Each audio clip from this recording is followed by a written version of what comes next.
Hello guys, welcome to my YouTube channel. My name is Harjeet Kaur. आज हम discuss करेंगे 10th और 11th फरवरी के करंट अफेयर्स क्विज। तो अगर आपको इस पर्टिकुलर लेक्चर की पीडीएफ चाहिए तो उसके लिए आप मेरा टेलीग्राम चैनल भी ज्वाइन कर सकते हो। इसके अलावा अगर आपकी कोई सुजेशंस है या क्वेरीज हैं कोई भी regarding this channel, then you can message me on the Instagram, और दोनों के लिंक आपको नीचे डिस्क्रिप्शन बॉक्स में मिल जाएंगे। तो शुरू करते हैं। सबसे पहले देखते हैं इंपॉर्टेंट डेज, 10th और 11th फरवरी के इंपॉर्टेंट डेज। 10th फरवरी को भी 3 डेज है इंपॉर्टेंट और 11th फरवरी के भी 3 डेज है, राइट। तो टोटल हमने जो 6 नाम है वो याद करने हैं। तो सबसे पहले देखते हैं 10th फरवरी के। 10th फरवरी को एक तो होता है नेशनल डीवॉर्मिंग डे। तो ये जो नेशनल डीवॉर्मिंग डे है ये हमने जो गवर्नमेंट ऑफ इंडिया है उन्होंने लॉन्च किया है 2015 से। मतलब कि 2015 से ये फिक्स कर दिया कि 10th फेब को जो बच्चे हैं बच्चों को डीवॉर्मिंग की जो दवाइयां हैं, मेडिसिन वगैरह है वो दी जाएगी। सारे आंगनवाड़ी और जितने भी स्कूल में बच्चे हैं सबको दी जाएगी। 1 से 19 साल की एज ग्रुप के जो बच्चे हैं उनको ये दवाइयां दी जाएगी डीवॉर्मिंग की। डीवॉर्मिंग क्या होता है, जैसे बच्चे होते हैं मिट्टी वगैरह खाते हैं या फिर गंदे हाथों से खाना खाते हैं तो उसकी वजह से वॉर्म्स वगैरह जो बन जाते हैं, तो उसके लिए 10th फेब को डीवॉर्मिंग की जो मेडिसिन है वो बच्चों को दी जाएगी। इसीलिए 10th फेब को कौन सा डे होता है, नेशनल डीवॉर्मिंग डे। एक है 10th फेब को world pulses day, right, world pulses day. अब देखो जो इंटरनेशनल डेज होते हैं उनके थीम भी होते हैं, तो उनके साथ उनके थीम्स भी हमें लर्न करने हैं। तो 10th फेब को है world pulses day. World pulses day कब से रिकॉग्नाइज किया है, यूनाइटेड नेशन जनरल असेंबली ने इसको रिकॉग्नाइज किया था 2018 में। तो 2018 से ये मनाया जाता है 10th फेब को वर्ल्ड पल्सेस डे। और इसका थीम क्या है इस बार का, pulses nourishing soil and people. अब देखो पल्सेस नरिशिंग सॉइल, पल्सेस से क्या होता है, सॉइल में नाइट्रोजन फिक्सेशन होती है, सॉइल की फर्टिलिटी बढ़ती है और लोगों में प्रोटीन बढ़ती है, राइट। तो नरिशिंग सॉइल्स एंड पीपल, तो ये है इसका थीम। नेक्स्ट एक और दिन आता है 10th फेब को, international day of the Arabian leopard. Arabian leopard क्या है, ये लेपर्ड की ही एक फैमिली से आता है अरेबियन लेपर्ड। तो अरेबियन लेपर्ड जो है ये IUCN रेड लिस्ट में क्रिटिकली इंडेंजर्ड में आता है, मतलब क्रिटिकली इंडेंजर्ड कैटेगरी में आता है IUCN रेड लिस्ट में। साइट्स में ये अपेंडिक्स 1 में आता है, मतलब इसको हाईली प्रोटेक्शन चाहिए, राइट। तो UNGA United Nation General Assembly ने 10th फेब को प्रोक्लेम किया है as the international day of the Arabian leopard. ये कब इन्होंने अनाउंस किया था, ये अनाउंस किया था 2023 में, मतलब कि इस साल 2024 में इसको फर्स्ट टाइम ये सेलिब्रेट किया जा रहा है, international day of the Arabian leopard, right. 3 days हमने देखे हैं 10th फेब के। कौन कौन से देखे हैं, फर्स्ट क्या था, नेशनल डीवॉर्मिंग डे। एक तो आता है national deworming day, deworming day आता है एक है नेशनल डीवॉर्मिंग डे। दूसरा क्या है, world pulses day, national deworming day. Deworming करनी है, कैसे करनी है, जो हम वॉर्म्स वगैरह है उनको कैसे खत्म करना है, पल्सेस खाकर, right. National deworming day, world pulses day. और पल्सेस खाकर तकड़े होना है और बाद में अरेबियन लेपर्ड को हमें बचाना है। International day of Arabian leopard, Arabian leopard को बचाना है। 3 दिन आते हैं 10th फेब को, national deworming day, world pulses day and international day of the Arabian leopard. Deworming करनी है दालें खाकर, पल्सेस खाकर, और तकड़े पल्सेस खा के तकड़े हो जाएंगे और फिर हम अरेबियन लेपर्ड को बचाएंगे, क्योंकि अरेबियन लेपर्ड आता है क्रिटिकली इंडेंजर्ड में in the IUCN red list और साइट्स में अपेंडिक्स 1 में आता है, राइट। तो अपेंडिक्स 1 में मतलब इसको हाई प्रोटेक्शन की जरूरत है, राइट। नेक्स्ट आता है 11th फेब। 11th फेब को एक दिन आता है international day of women and girls in science. International day of women and girls in science. Women day नहीं है या गर्ल्स डे नहीं है, ये कौन सा डे है, international day of women and girls in science, science के फील्ड में, राइट। तो इसका थीम क्या है, थीम है women and girls in science leadership, a new era for sustainability. तो इसका एक और सब थीम भी यहाँ पे अनाउंस हुआ है। सब थीम क्या है, think science think peace, right. तो ये आता है international day of women and girls in science. तो इसी दिन 11 फेब को हमने एक पोर्टल लॉन्च किया है जिसका नाम है स्वाति पोर्टल। कौन सा पोर्टल लॉन्च किया है? स्वाति पोर्टल। स्वाति की फुल फॉर्म क्या है? स्वाति की फुल फॉर्म है science for women a technology and innovation. Swati की फुल फॉर्म क्या है? Science for women a technology and innovation. Swati portal launch किया है। कौन से दिन में लॉन्च किया है? 11 फेब को। 11 फेब को कौन सा डे होता है? International day for women and girls in science, right. तो इसी दिन ये पोर्टल लॉन्च किया गया है at Indian National Science Academy New Delhi में। इसका एम क्या है? इसका एम है कि जो इंडियन विमेन है या गर्ल्स है उनके लिए एक सिंगल ऑनलाइन पोर्टल बनाना, जिसमें कि क्या शो किया जा रहा है? इसमें स्टेम क्या है? S for science, technology, engineering, mathematics and medicine. ये सब चीजें इस पोर्टल को रिप्रेजेंट करेगी, राइट। नेक्स्ट चलते हैं। 11 फेब में एक और दिन आता है वर्ल्ड यूनानी डे। वर्ल्ड यूनानी डे, आयुष, आयुष सुना है ना, AYUSH, इसमें जो यू आता है, यू क्या है? यूनानी, राइट। तो वर्ल्ड यूनानी डे होता है 11 फेब को। साइंस से रिलेटेड आ गया यूनानी डे। यूनानी डे सेलिब्रेट किया जाएगा to commemorate the birth anniversary of Hakim Ajmal Khan. Hakim Ajmal Khan की बर्थ एनिवर्सरी को कमेमोरेट करने के लिए वर्ल्ड यूनानी डे जो है ये सेलिब्रेट किया जाएगा 11 फरवरी को। आयुष मिनिस्ट्री ने ये डिसाइड करा था, कब डिसाइड करा था? 2017 में, टू सेलिब्रेट वर्ल्ड यूनानी डे ऑन 11 फरवरी, राइट। एक और दिन आता है 11 फरवरी को, कौन सा है? Pandit Deendayal Upadhyay death anniversary. पंडित दीनदयाल उपाध्याय जी की एक डेथ एनिवर्सरी भी होती है 11 फेब को। 3 दिन है, कौन से है? एक तो है international day for women and girls in science, दूसरा आता है यूनानी डे, वर्ल्ड यूनानी डे, तीसरा आता है पंडित दीनदयाल उपाध्याय की डेथ एनिवर्सरी, राइट। नेक्स्ट चलते हैं भारत रत्न पे। अब 3 लोगों के लिए और भारत रत्न अनाउंस कर दिया गया है। पहले हमने 2 नाम पढ़े हैं भारत रत्न के, कौन कौन से हैं? एक तो है कर्पूरी ठाकुर जी, कर्पूरी ठाकुर, और दूसरा नाम कौन सा हमने पढ़ा है भारत रत्न में? LK आडवाणी जी का, LK आडवाणी। अब 3 लोगों के और नाम अनाउंस किए हैं फॉर भारत रत्न, राइट। तो भारत रत्न 3 और लोगों को दिया जाएगा। उन तीनों के नाम देख लेते हैं। एक है PV नरसिम्हा राव, जो इंडिया के फॉर्मर प्राइम मिनिस्टर रह चुके हैं, 9th प्राइम मिनिस्टर थे 1991 से लेकर 96 के बीच में। 1991 में LPG रिफॉर्म्स आए थे, तो उस टाइम पे इंडिया के प्राइम मिनिस्टर कौन थे? PV नरसिम्हा राव। और फाइनेंस मिनिस्टर थे डॉक्टर मनमोहन सिंह। फिर दूसरा नाम आता है MS स्वामीनाथन जी का। MS स्वामीनाथन जी कौन है? Father of green revolution. India में जो ग्रीन रेवोल्यूशन लाने का पूरा क्रेडिट MS स्वामीनाथन जी को दिया जाता है, इसीलिए इनको बोला जाता है फादर ऑफ ग्रीन रेवोल्यूशन। फिर थर्ड नाम आता है चौधरी चरण सिंह जी का। चौधरी चरण सिंह जी भी इंडिया के फॉर्मर प्राइम मिनिस्टर रह चुके हैं। इसके अलावा ये यूपी के फॉर्मर चीफ मिनिस्टर भी रह चुके हैं, right. Prime minister 5th prime minister बने थे ये इंडिया के फ्रॉम जुलाई 28 1979 से लेकर जनवरी 40 1980 तक ये इंडिया के 5th प्राइम मिनिस्टर की तरह भी रह चुके हैं, राइट। तो ये 3 नाम अनाउंस हुए हैं रिसेंटली भारत रत्न के लिए। अब हमने पहले पढ़ा था कि जो भारत रत्न है वो एक साल में सिर्फ और सिर्फ 3 लोगों को ही दिए जा सकते हैं, 3 से ज्यादा नहीं दिए जाते।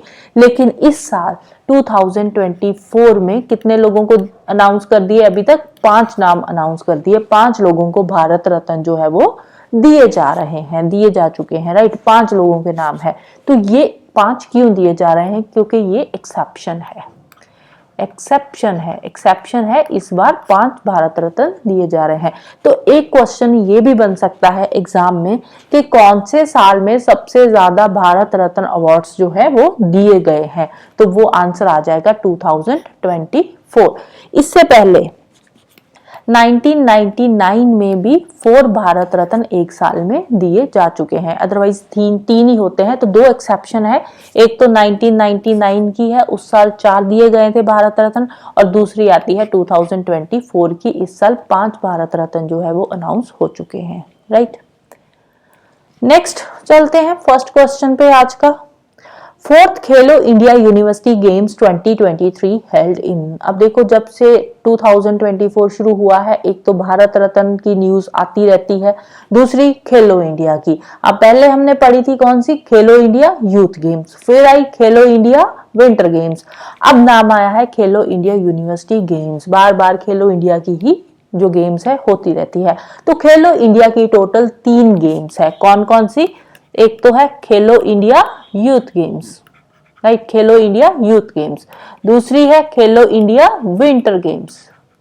विंटर गेम्स का एक पार्ट हो चुका है जो ले वाला है, उसके रिजल्ट्स भी अनाउंस हो चुके हैं, हम डिस्कस भी कर चुके हैं। जो सेकंड पार्ट है ये विंटर गेम्स का, ये कब से कब तक है, 21 फेब से लेकर 25 फेब के बीच में होगा। कहां पे, जम्मू कश्मीर में, राइट। अब तीसरी कौन सी आ गई है, खेलो India university games, right, university games. तो इस साल की जो खेलो इंडिया यूनिवर्सिटी गेम्स है ये 2023 वाला एडिशन ही है जो अब हो रहा है। तो कहां पे हो रहा है, ये गुवाहाटी में होगी। फोर्थ एडिशन जो है खेलो इंडिया यूनिवर्सिटी गेम्स का, फोर्थ एडिशन 2023 वाला फोर्थ एडिशन है, ये कहां पे होगा, गुवाहाटी असम में होगा, राइट। तो मैस्कट किया है इसका, अष्टलक्ष्मी इसका मैस्कट है, द वाइब्रेंट बटरफ्लाई। और ये असम से कब तक होगी, 19 फेब से लेकर 29 फेब के बीच में होगी। एक गुवाहाटी के बारे में हमने और न्यूज पढ़ी थी, गुवाहाटी हाई कोर्ट के नए चीफ जस्टिस अपॉइंट हुए हैं। चीफ जस्टिस का नाम क्या है गुवाहाटी हाई कोर्ट के, क्योंकि रिसेंटली अभी थोड़े दिन पहले ही हमने ये न्यूज पढ़ी थी कि गुवाहाटी हाई कोर्ट के नए चीफ जस्टिस अपॉइंट हुए हैं। तो चीफ जस्टिस का नाम क्या है, justice Vijay Bishnoi. Chief justice का नाम क्या है, justice Vijay Bishnoi, right. Next second question है, who announces new awards for casting director.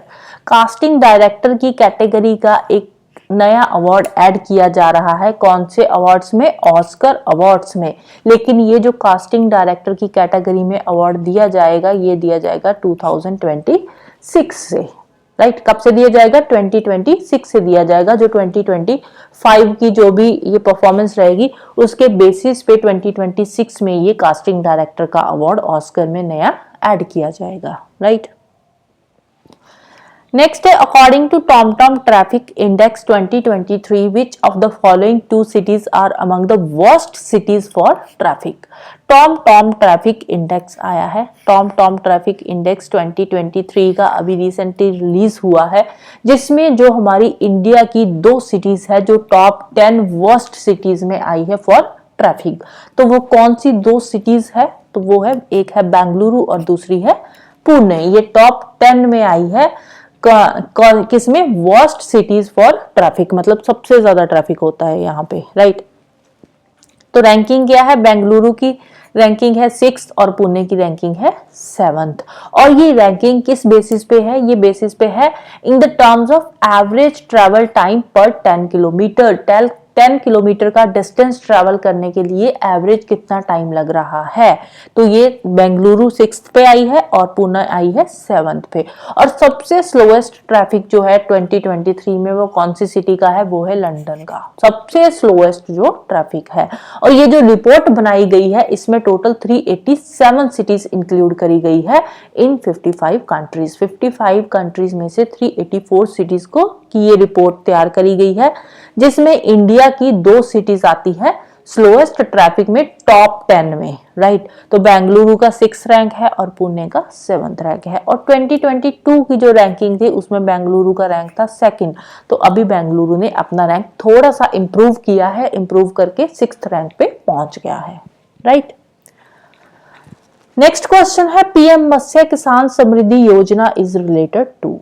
PM मत्स्य किसान समृद्धि योजना ये फिशरी सेक्टर से रिलेटेड है और ये एक सब स्कीम है हमारी सेंट्रल गवर्नमेंट की, सेंट्रल सेक्टर की एक सब स्कीम है। कौन सी स्कीम के अंडर ये स्कीम बनी है, ये आई है प्रधानमंत्री मत्स्य संपदा योजना।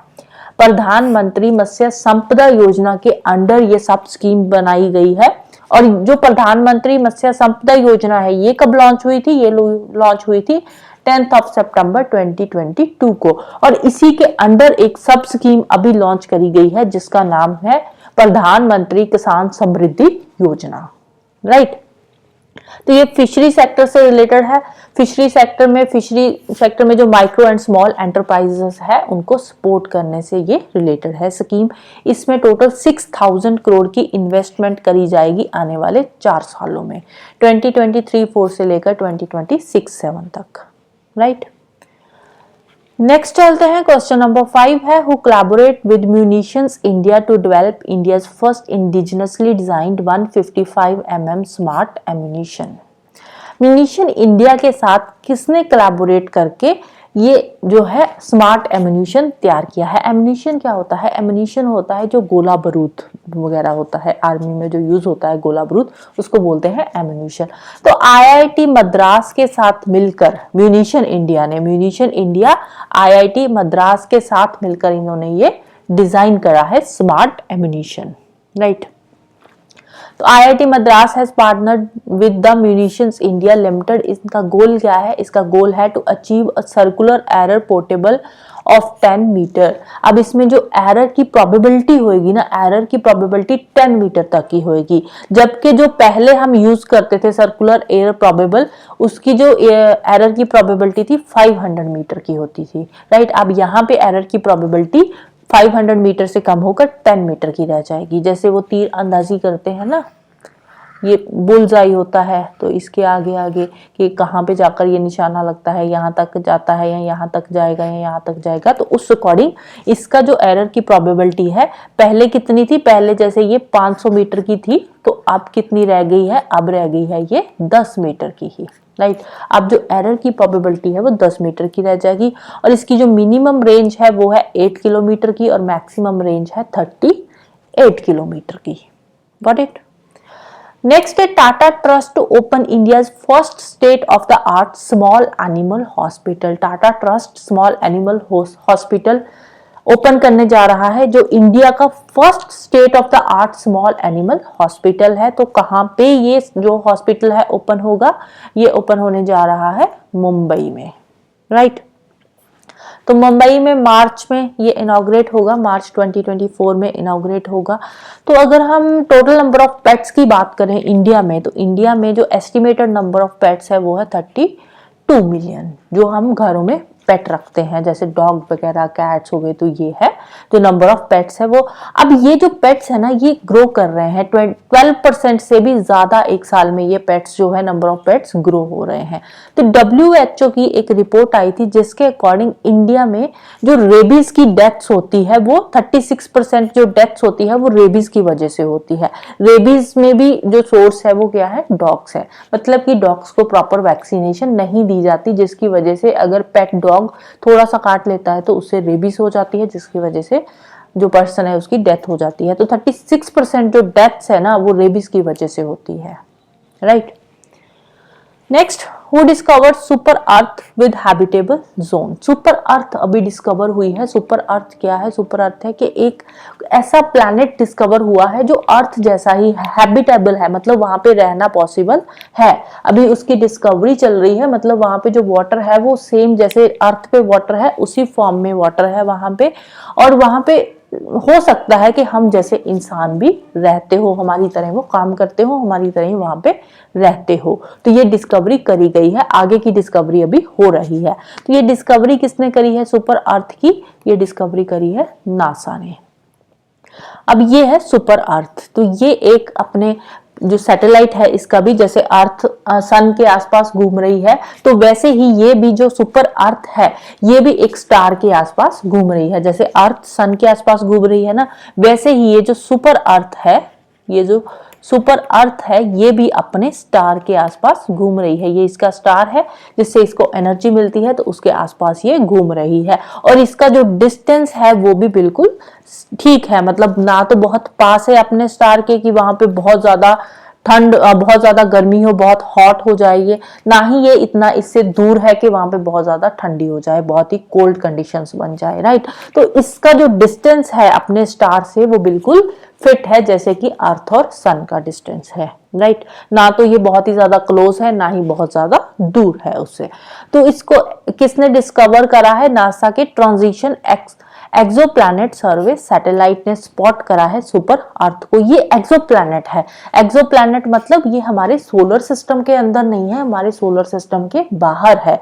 इनका जो पेरेंट स्टार है ना वो अलग है। जैसे अर्थ का पेरेंट स्टार आ जाता है सन, तो इसका जो पेरेंट स्टार है वो अलग है, राइट। एक्सोप्लैनेट मतलब हमारे सोलर सिस्टम के ये बाहर है। TOI 715b इसका नाम है और अर्थ से ये 1.5 टाइम्स बड़ी है, वाइड है और ये अपने हैबिटेबल जोन की तरह ही है। वहां पे मतलब कंडीशंस वैसी ही है, ना तो बहुत ज्यादा ठंडी है और ना ही बहुत ज्यादा गर्म है और अपने पेरेंट स्टार के आसपास ये घूम रही है और वहां का जो एक साल है that is equals to 19 earth days, right. Next है question number 5, who became CEO and MD of Tata AIA life. Tata AIA के नए CEO एंड MD अपॉइंट हुए हैं जिनका नाम है वेंकटचलम एच, राइट। नाम क्या है? Venkatachalam H. Tata AIA life के CEO है ये। नेक्स्ट है who appointed as the MD and CEO of LIC mutual fund. LIC mutual fund की बात हो रही है तो LIC म्यूचुअल फंड के नए CEO एंड MD कौन अपॉइंट हुए हैं? रवि कुमार झा।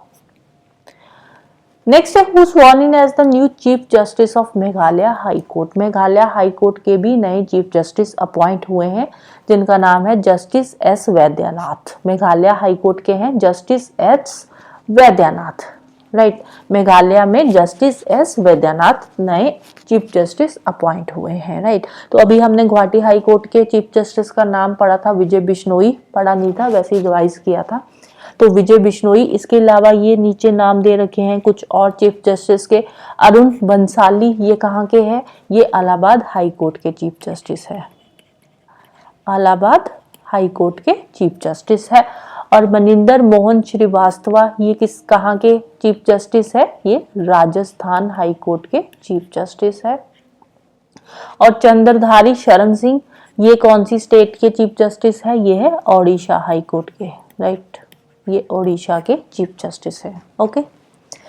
नेक्स्ट चलते हैं स्पोर्ट्स स्टार एसेस अवार्ड 2024 की तरफ। अभी रिसेंटली ये अनाउंस हुए हैं स्पोर्ट्स स्टार एसेस अवार्ड, तो एक बार देख लेते हैं इनको भी। स्पोर्ट्स स्टार एसेस अवार्ड में लाइफ टाइम अचीवमेंट अवार्ड जो है ये किसको दिया गया है? चंदू बोर्डे एंड करमन मलेश्वरी जी को। Sports star of the year ये मेल कैटेगरी में ये नीरज चोपड़ा को दिया गया है। जेवलिन थ्रो के ये प्लेयर है नीरज चोपड़ा, तो इनको दिया गया है sports star of the year award. Sports star of the year female category में ये अवार्ड दिया गया है शीतल देवी को, जो कि बहुत ही फेमस आर्चर है, right. Sports star of the year male category में नीरज चोपड़ा को है एंड फीमेल कैटेगरी में शीतल देवी को दिया गया है।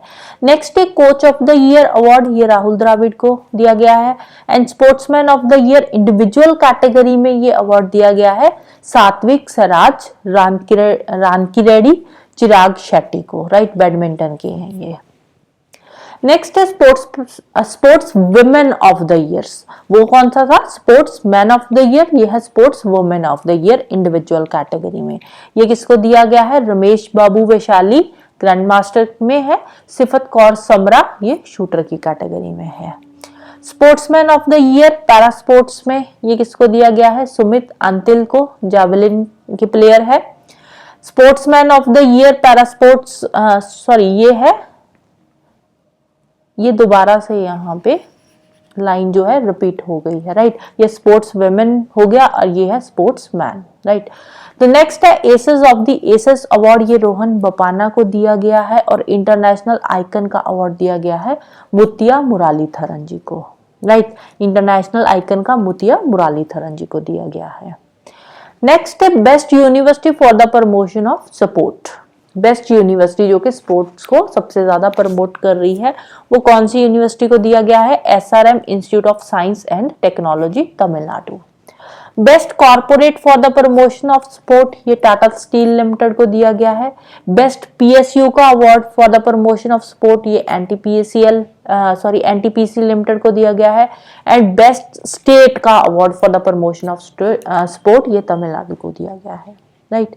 तो ये है कुछ अवार्ड्स और इनके साथ ही आज का हमारा जो सेशन है करंट अफेयर्स का वो खत्म होता है। I hope you like this session. If you like this session then please like the video and subscribe the channel. Thank you. Bye bye and have a nice day.